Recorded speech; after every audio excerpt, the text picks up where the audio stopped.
So I'm going to welcome Roger Gerber to come on up. Roger is somebody who some of you know. He's a man from the trenches, so he learned asset management the hard way. And that's lots of war stories with that.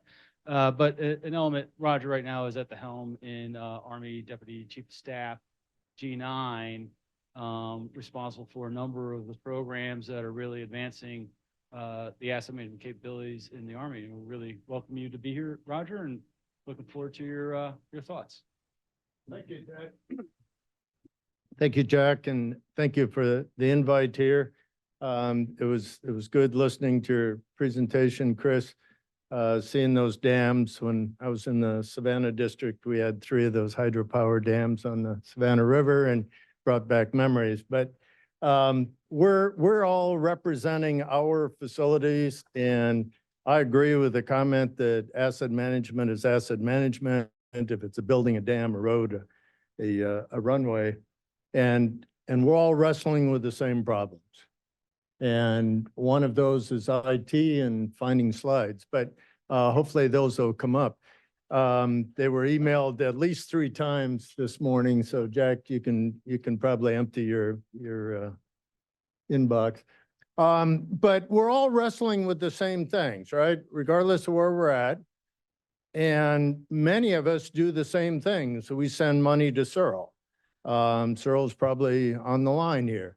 And then Searle goes and studies it and puts a cover on it and sometimes develops the system, right? And you pay for it, and you pay for it, and I pay for it.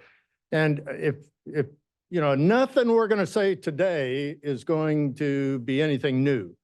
But if we can find a way to channel our efforts and resources, and Congress is kind of interested in resources, at least for the Army, that could go toward a common solution for some of these.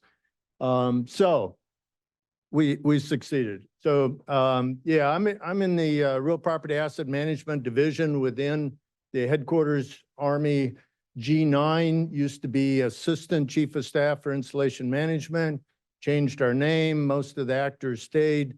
And then they divided, so IMCOM became its own command and AXIM, and then we grew up and got a 3-star and got a staff number. So we're number 9. That was the next one. We work with the Assistant Chief of Staff or Assistant Secretary of the Army. So we're on the Army staff under the Chief of Staff of the Army. Under the Secretariat, there's the Assistant Secretary of the Army for Installations, Environment, and Energy, and we work closely with them. And we're right now developing an infrastructure investment strategy. So all of this is very timely. So talking with Jack, you know, what would be interesting, and I'm going to talk a little bit about our systems and then talk about our approach forward. But Jack was saying, you know, the Army's just huge, right? And that got me thinking, yeah, it is huge. And we've got some pretty important leaders. So every organization has your boss, right? So we got the Secretary of the Army and Chief of Staff of the Army. Then we have these little commands here, and each one of those is led by a 4-star. And they're kind of their own god of their kingdom. And tucked under here is Installation Management Command, right? So we work with them, and then he talks with Chief of Staff of the Army, and then sometimes to the staff here, right? So that's just the structure that we're operating in. And then we've got 3 components. So we got the active Army, right? NDAA has got it at 445,000. We got the reserve component. They have their own facilities. And then we got the Guard. And then the Guard gets even more complicated because they are run by a state tag and have their own facilities. And then some are federal facilities. And then there's cost share of the state facilities. So we got to figure all that out. So what the facilities to support all of that looks like is that. And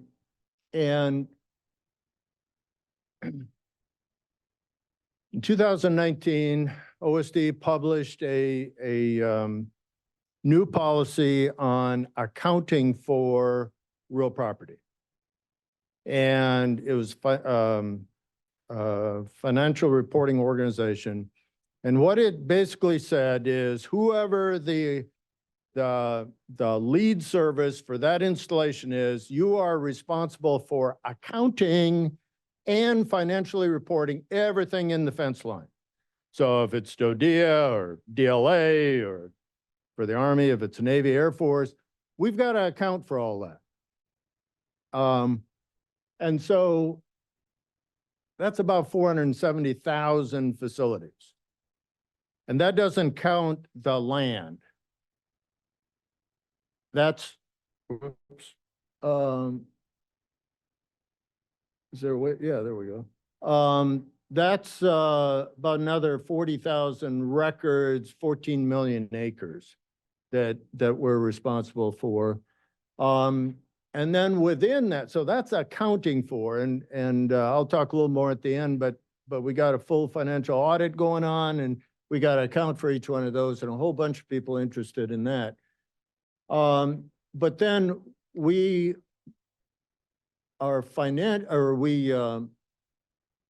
do the facility investment, Milcon, R&M, and sustainment for about 400,000 of those. And then the state's got funding and DOD agencies that are tenants, the Working Capital Fund, RDT&E has a slice. So this in the dashed line is what we're trying to manage with our system.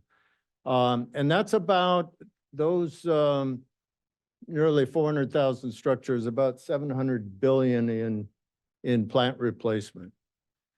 Now, talking about backlog and deferred maintenance, our price tag now went over $100 billion. Now that's R&M, restoration and modernization, which is a little different number than the deferred maintenance number because we look at both the condition and the function, and in our installation status report, we do an offset of that, but we get a cost associated with that. So when we say our backlog, 100 billion, there's a component of that that's the deferred maintenance. That number was about 60 billion when I arrived in Washington about 6 years ago. So we're obviously going the wrong direction. That's kind of our problem of what we're working through. In addition to that, we have about 50 billion that we say we're short facilities, our deficit. So that's a $150 billion problem that we get about 10 billion. And actually that's increased here in the last couple of years with the help from Congress. It used to be about 8 billion. That's split about 4.5 billion of that is sustainment dollars. And then the balance is a mix of R&M and Milcon. And then we get a whopping about 150,000 a year for demolition to solve that $150 billion problem. So how are we going to do that? Well,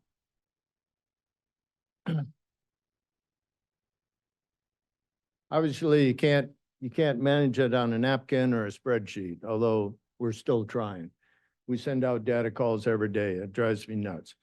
So there's a lot of things going on. We are sprinting as we speak. I slipped away answering emails on the way over here, but we're sprinting these 3 days on it's part of a year-long sprint, but just happens to be this week on what's called the Enterprise Business System Convergence.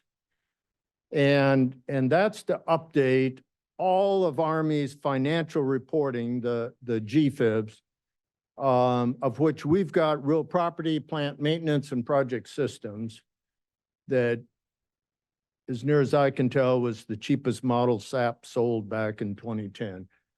We've made some marginal improvements over the last 10 years, but it's still not very good. And then to complicate things, we've got the Guard has its own system, Tririga-based Pride, and then the Corps of Engineers as our real estate managers For land, they've got the REMIS, Real Estate Management Information System, and for leases, Rental Facility Management Information System. And so our effort is to try to bring in that into one APSR. And so the whole question of Tririga and Maximo and SAP, and everybody's got a good product out there, right? So we're trying to figure out our way forward with that. And then the other major effort that everybody's got a piece of is the enterprise sustainment management system, right? That's been around. Now, Army had the installation status report infrastructure that goes back to the dawn of computers, but it served the Army very well. It had a condition piece, it had a functionality piece, we had cost. And so when OSD came out and said, you will use Builder, Army said, thank you very much, we're okay. And so Army took the beatings for about 4 years, and in 2017 said, okay, we give up, we'll go. And so we started getting the initial assessments, right? And so the metric was how many facilities are in Builder, right? Nobody cared about whether data was being maintained, just how many are in there, right? And so the last couple of years, we've been trying to get it implemented and part of our DPW process, but we're in this transition because right now we only have Builder and we got a whole bunch of other facilities out there. So we're in a mix of ISRI and ESMS, but we're putting full effort. I got 2 guys probably listening right now, so they've heard this spiel before, but we're putting full effort into the ESMS, right? And looking at those domains here. So building, and then the rail, pavement, big one is utilities. And that's not just going out and gathering up a database of what somebody subjectively thinks is the condition of the water main. We're looking at actually developing something that uses sensors and other technology to do an assessment to come up with that condition index. So we're, I'll talk a little more about that, but we're going full speed ahead on that. And then all of that management of this data. So today we've got ASIP for the population. It's got all of the tables of organization, equipment, and personnel in there. We got R plans that looks at the requirements. We've got the ISR I mentioned. And then because GFIBS doesn't talk to anybody, we've got HQIS, our headquarters information system that brings information from the current accountable property system or record and then disseminates it out. So we're trying to bring that into a single system and add the geospatial component. So we got the Army installation geospatial platform that's got the external features. So all of the facilities, the buildings, all the structures, utilities, and then ePrisms has got the interior, the floor plans. Use that technology to refine our utilization of the space. So that's an effort. I'll talk a little more about that.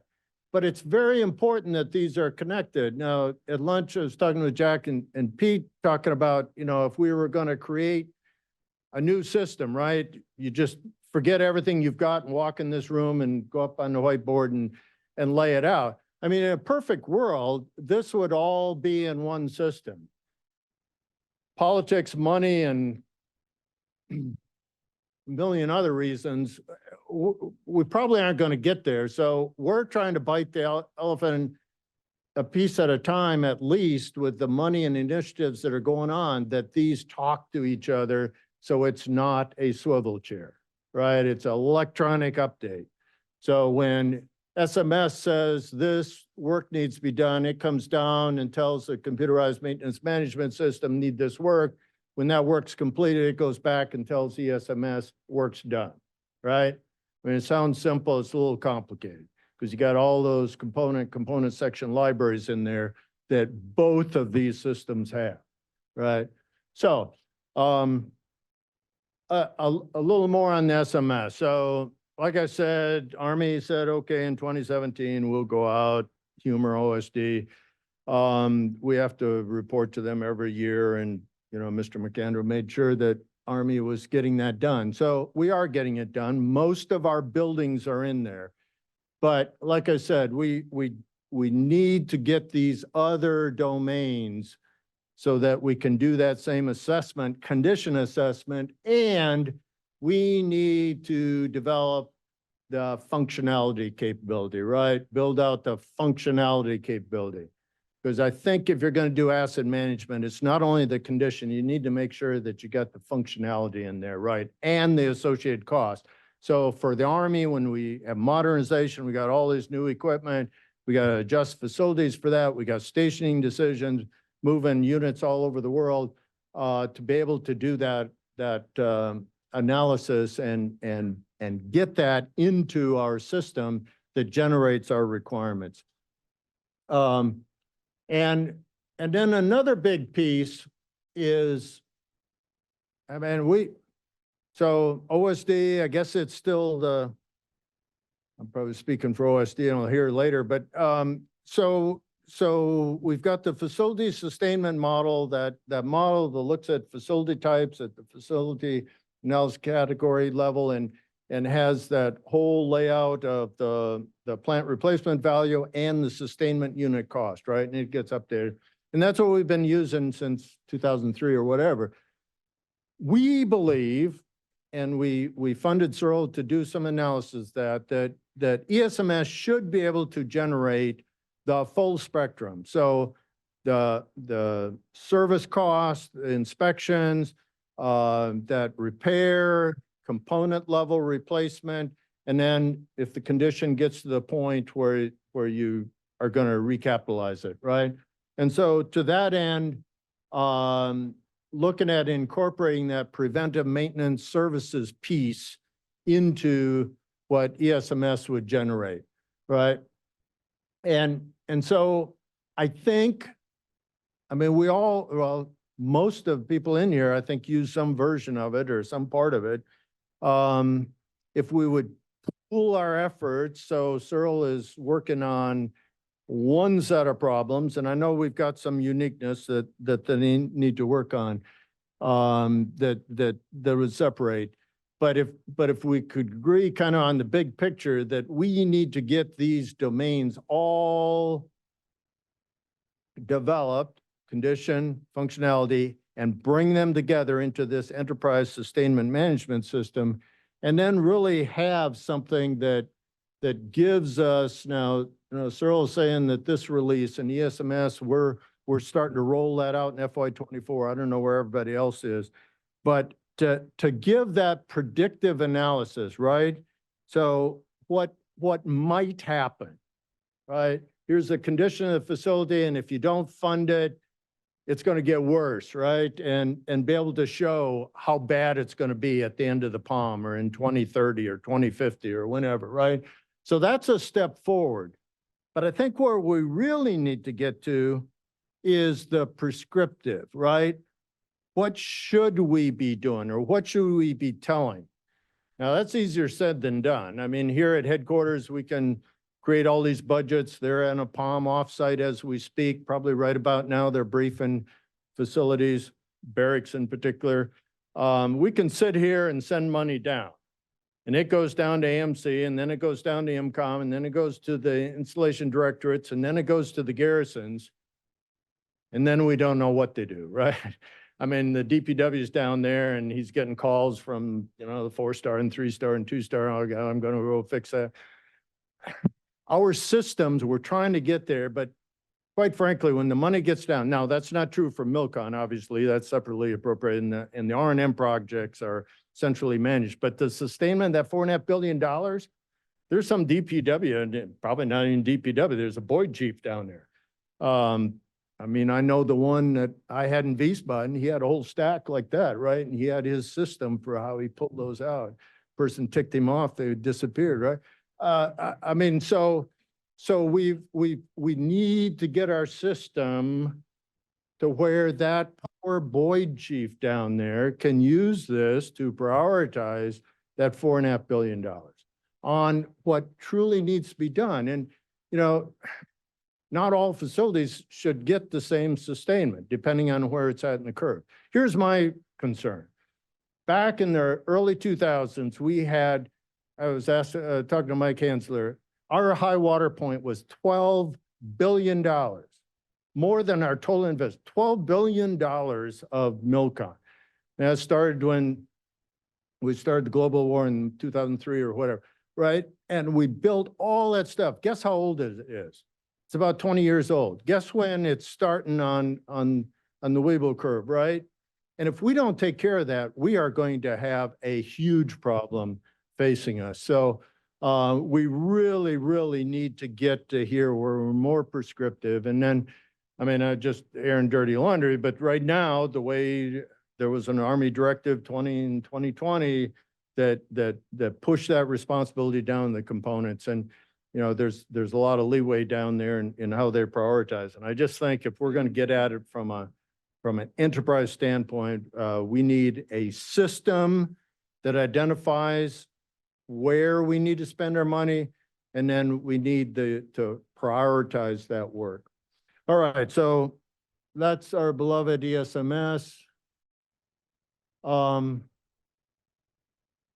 Congress in NDA 2021 said, hey, you know, it takes you guys forever to identify, you know, where you might have some excess and where some other federal agency might be able to use it. And really it was generated by the delegation from Illinois and Iowa.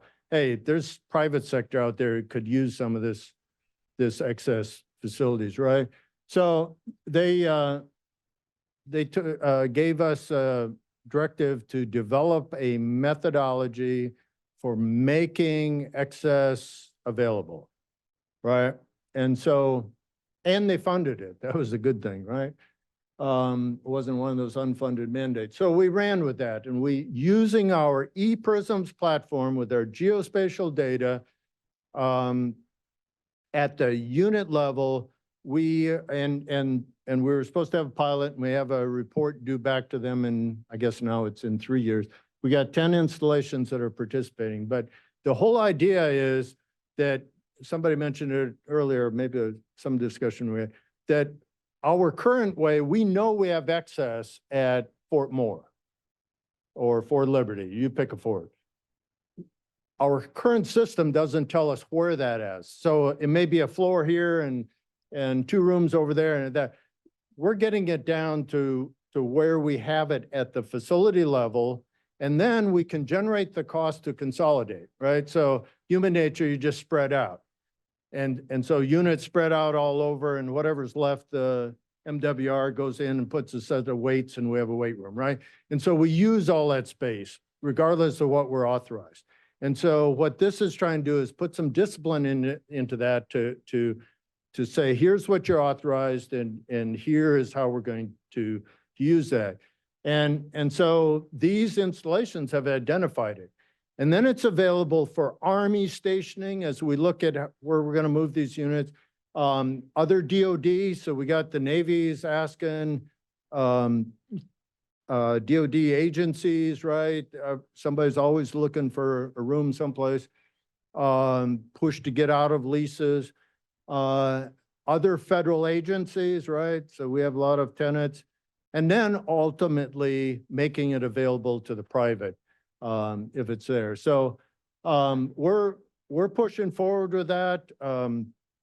We had OSDIG did a little investigation, very positive feedback on that. So we think that that's a way to help us, and it's leveraging our data, and specifically our geospatial data. All right, so how do we figure out where our facility investment money goes? So 4 or 5 years ago, we developed a kind of a risk approach, and we looked at priority of facilities, and it really goes back to about shortly after I got here, the AXIM at the time, General Bingham, she went to Chief of Staff of the Army and said, hey, we got this $60 billion problem, right? It was only 60 billion then.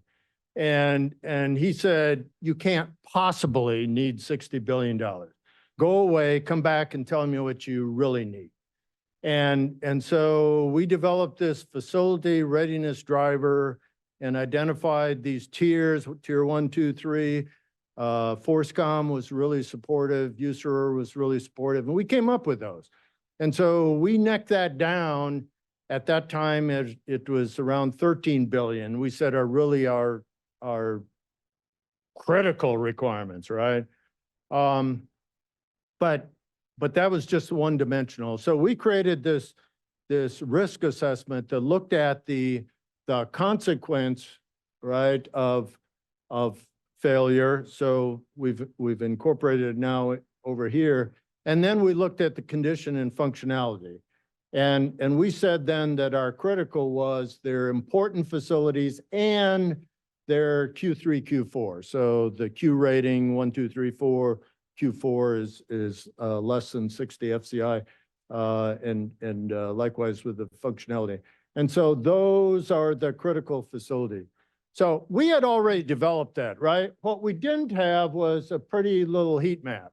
And so Chief of Staff of the Air Force, Chief of Staff of the Army had whatever Chief of Staffs do, got together, and Chief of Staff of the Air Force showed, I guess, Chief of Staff of the Army here, these are our facilities. Oh, by the way, we went to Congress, showed them this pretty map, and they gave us X billion dollars. And so the Chief of Staff of the Army said, I want one of those, right?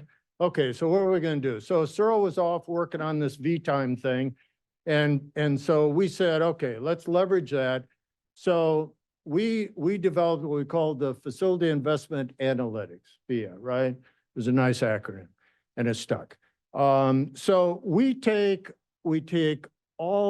got our real property inventory, that's in our favored GFibs. We got our quality, or the quantities are in there, and then we got the condition functionality, and we put that in then and use this risk matrix to come up with what our unconstrained requirements are.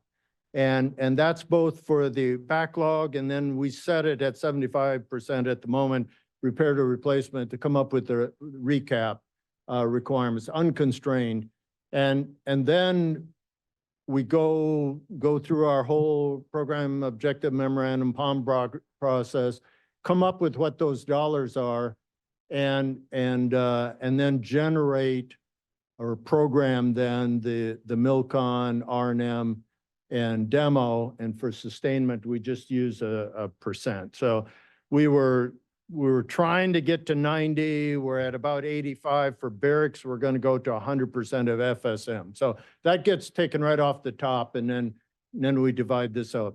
And so in here, we have had these facility readiness drivers. We want to be like everybody else. So we're developing the mission dependency index. And we've done 2 interviews at Fort Moore and Fort Cavazos, great support from all the tenants. We're doing the Guard next, Indiana, and we've got 3 more to go. And then we're going to develop the tactical mission dependency index and put that in as one of the criteria. The other is senior leader priorities, so quality of life, mission readiness, and then the installation type, right? Not all installations are created equal. So we're going to have that in here. And then we're able to give a pretty picture of what we project the outcome's going to be at these levels of funding. So that's the way we've been operating now for, I guess, 3 years, 4 years. They're using it this afternoon with the chief. So what's our way ahead? And I see I'm out of time. Audit, that's like job one. So like Bill, he worries about that every night. Anybody associated with the audit, it's not going to go away. And part of that is we have to do a revaluation. Somebody, OSD, determined that we had no idea what we paid for our facilities. So we're just going to revalue everything based on a deflated PRV, plant replacement value. put in a new acquisition cost, and then get our act straight for going forward. But the good news of all that is in the process, we have picked up more real property, which then drives our sustainment and all the other funding. So there is a benefit to that. It's a pain in the neck, but we're going to get through it and hopefully get a downgrade from our material weakness in FY25.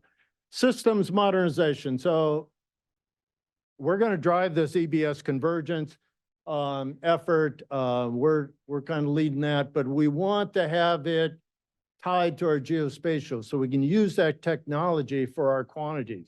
It's just crazy. We still go into this room with a tape measure, right? When we have technology to come here and find the square footage and volume in about 2 seconds. So, and then we've got to get our CMMS, and we're looking at Maxima, we're looking at Tririga.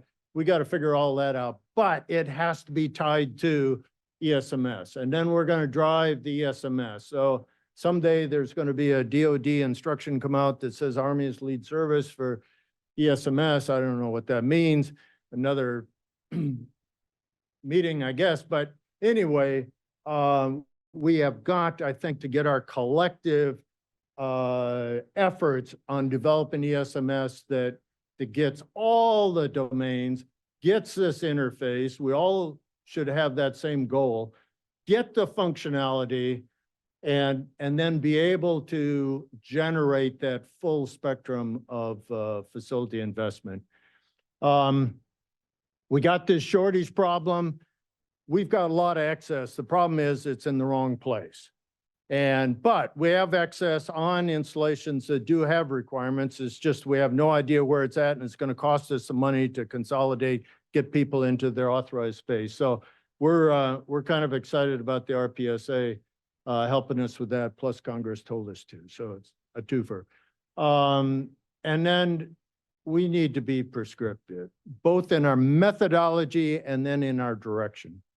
So other than that, don't have much going on, but Jack calls me once in a while and says, can I help?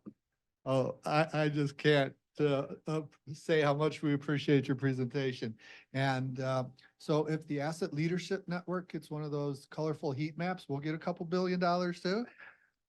That's what we're hoping. I mean, they're overshowing them right now, so we'll see. One of the things I found interesting was your sharing of space with other federal agencies. Can you speak a little bit more on that? I do. So today that goes something like this. I don't know, what's a good agency, federal agency, Highway Administration. I don't know. They want some space at Fort Moore. And so they find somebody, I don't know, maybe the DPW or they have coffee with somebody, I don't know. Anyway, they send a requirement in. It's supposed to start with our G357 stationing folks. And then we do this whole analysis, is space available? And ultimately we prepare a report of availability, which we have yet to standardize. That works its way up through the chain, finally gets to Ms. Colson there in the DAS's office and says, yep, there's room for them, right? This is to streamline that, where they can go in, see that there is building X with this space. Here's the cost to get it to FCI of 100. And they can put a bid in, right? And then this will facilitate that review process. Now, we're still going to have to go through and we're working on that exactly, documentation. Ultimately, it'll end up with a permit, a USACE executed permit that allows them in there, and then the support agreement. But it'll streamline that process where they can go out and see where space is available and put a bid in for it. Yeah, Roger, I mean, the fantastic presentation, and it's just almost overwhelming. I mean, just how the Army does what it has to do to make it work. One quick question, can you relate that to the DPW, the Department of Public Works? I mean, that's where the rubber's hitting the road.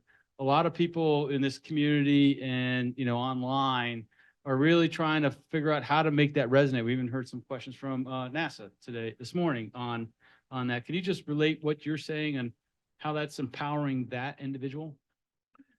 Yeah, thanks, Jack. So, I mean, I've been on the USACE side, so, and I worked at Searle. So, when I badmouth them, I was part of it.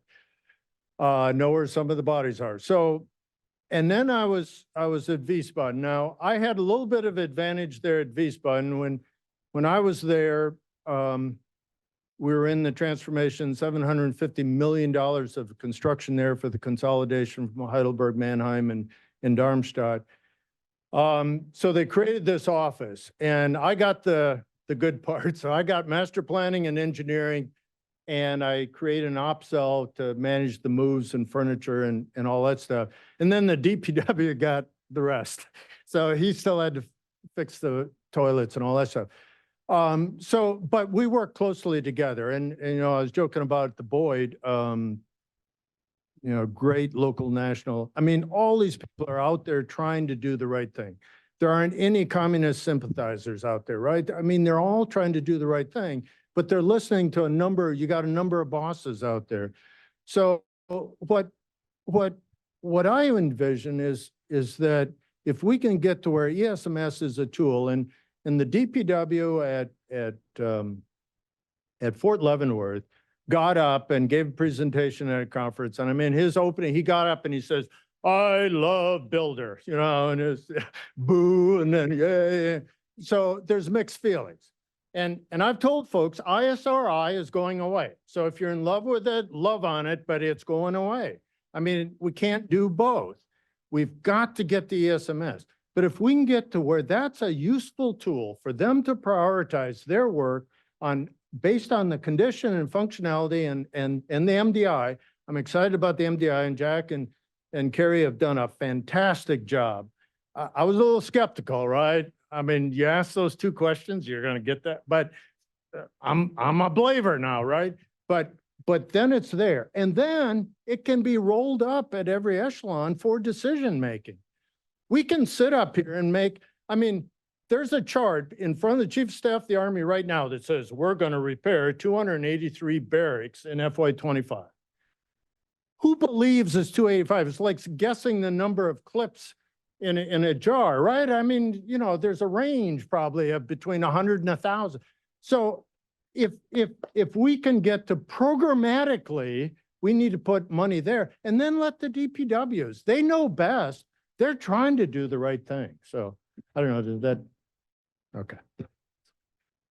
Oh, business ops and integration division. So they're the money people. So you got the resource management people, but then the sustainment dollars and all that funding using our beloved GFIBs, they're in there and scheduling the work, the work orders that come in. And we want to tie that to the ESMS. So when that work's completed, ESMS gets updated, right? And then vice versa. ESMS is sending down what that required work is based on all the priorities, but where we're at in the degradation of that facility.